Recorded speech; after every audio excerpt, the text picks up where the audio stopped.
Awit 19:7-11.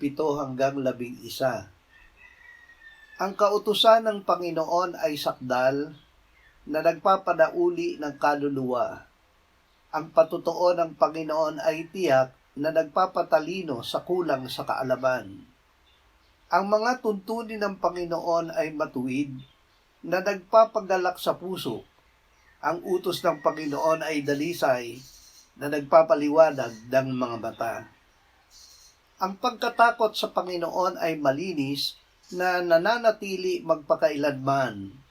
Ang mga kahatulan ng Panginoon ay totoo at lubos na makatuwiran. Higit na dapat silang naisin kaysa ginto, lalong higit kaysa maraming dalisay na ginto. Higit ding matamis kaysa pulot at sa pulot pukyutang tumutulo. Bukod dito'y binalaan ang iyong lingkod sa pamamagitan nila.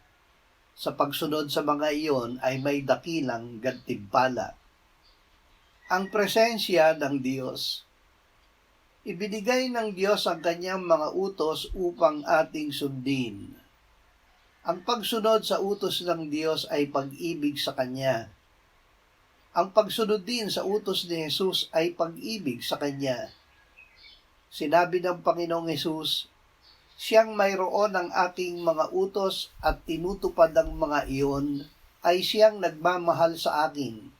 At ang nagmamahal sa akin ay mamahalin ng aking Ama at siya'y mamahalin ko at ihahayag ko ang aking sarili sa kanya."